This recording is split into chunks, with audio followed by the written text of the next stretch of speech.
Hello, everybody in American literature. Another day, another video, and I promise an incentive of a better hair day, so I hope I'm bringing it.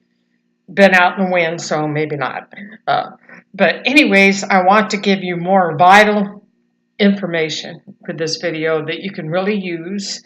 Uh, Aside from the fact that I'm working with everybody to the last minute in this course, and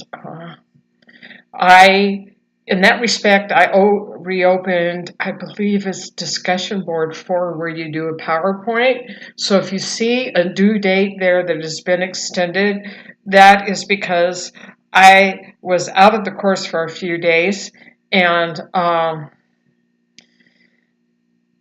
didn't notice that some people didn't get the work done and I didn't push people enough. And so it's open. So if you did not do discussion board 4 PowerPoint, now's your chance. Also, I'm going to talk about the final exam. I think there's some tough questions on it. Good news, there's only 10 questions. Better news, you get to pick between like 20 or 30 questions and just answer 10 points each on the final exam. You will need to know about Victorian scholar Jill Conway and her ideas on gender norms. I'm telling you that because I think, wow, would I remember that question with everything I was hit with in this course? Probably not.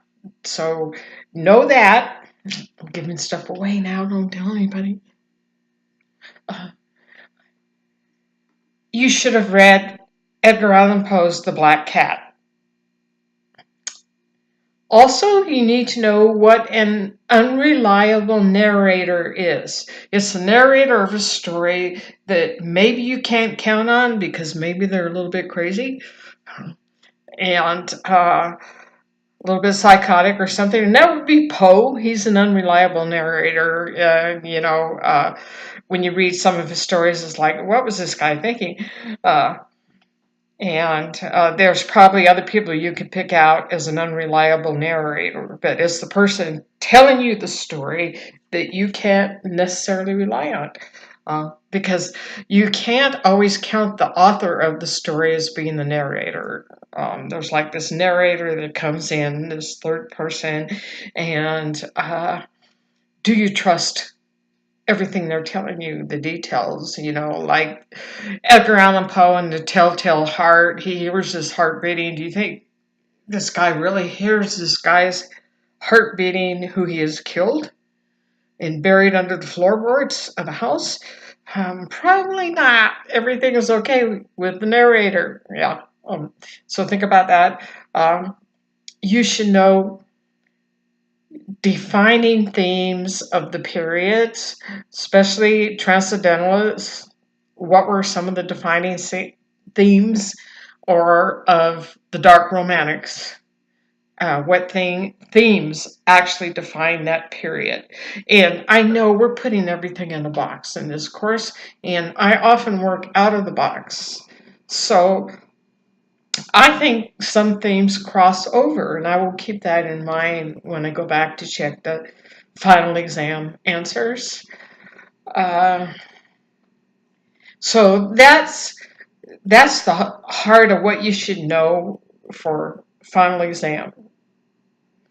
And now next up is paper 3 already, and I'm still working with people on paper 2 up to the last minute. Paper 1, if you have no experience in modern language association style, I am putting in the work kit, work toolbox kit. I don't know what it's called. It's the last module of all the modules, and it's how to write an exemplary essay, good examples of essays, and then how to cite, but I'm going to put in a template.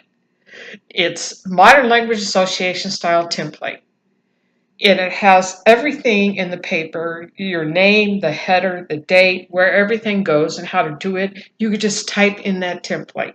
Because my goodness, it's really late to be learning Modern Language Association style, and I've been teaching it to some students all semester.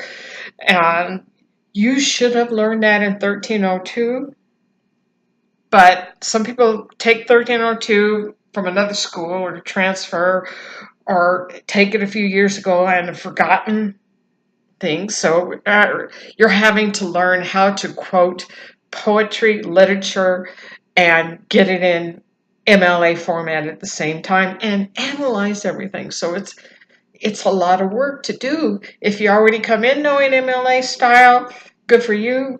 But it's still tough work. So your third final paper needs to be 5 to 7 pages. That means down to the bottom of 5 pages plus an additional works cited page. Some of the A students will write longer than 5 pages, and it won't be fluff. It won't be filler. It'll be intense. It's called a cultural analysis. That means you need to analyze the text as to how the cultural context and ethical implications are representative of a culture, of a race, of a religion, of a gender, of a time period, and what are the ethical implications? So how does it affect people morally, ethically? You could pick a text. Now, if you've already written a paper about it, essay about it, you cannot choose that text. But where it says in the prompt, you have to pick something, select something from Module 3, no, I will accept other modules. Other authors, you might not care for dark romanticism and the things that occur in Module 3, but I think it would be easier. For example, if you already wrote about the birthmark, you would have to pick something else to write about, but Poe would be pretty easy to write about. If you didn't write about the black cat, it's a great thing to write about. How ethical was it? Was there an unreliable narrator? If you and what does it say about the times? We know Poe was, I believe, found in the gutter intoxicated when he died. I might have to check on it. It's been a long time, and I have a lot of years on me, folks, reading Poe. But you could pick something from Poe that you haven't written about and fit it in to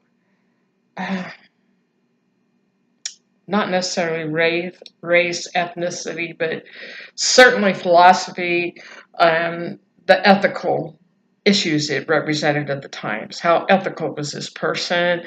The narrator, was they unreliable? And what did it mean about people at the times? Did they trust each other? Was it because science was blossoming so much that people were losing trust of their core values? And that happens with Frankenstein. Some people complain that it's irreligious and it goes against religion, but actually it does the opposite. Frankenstein questions man playing God, creating creatures, and what happens when that occurs. So no matter what your religious belief is, it doesn't matter. It's just how you analyze the text in that respect of science and religion. Immorality, being immoral, and also mortality, giving life to something that is dead. And it's based on a lot of things. And I've just created a 9-minute video. It's going to take me 2 hours to spool this up because they have never got my computer working right. They're still working on it. It's going to happen probably the last day of school. But so I'm doing this on my home computer in my kitchen office. And I have more to tell you. So watch the videos, and I will try to get everybody past the finish line doing the best that you can, because you guys we got this, and we're all going to pull across together. Uh, so I am sorry I kept waiting on technology and thinking I'm going to be able to video conference with people and do some things that just didn't happen. I still don't have a microphone and a camera on my computer in the office, but it's still in progress, and I've been there years. However, I am hearing impaired since birth, and I wear hearing aids, so I have to have special equipment, and that's been part of the holdup. So thank you for bearing with me, and keep going. Bring it on. Bring on the steam right now. Don't don't sit back. This is it. This is the final haul to cross the finish line. We're gonna do it. So I will see you at the next maybe shorter video. Okay. Goodbye.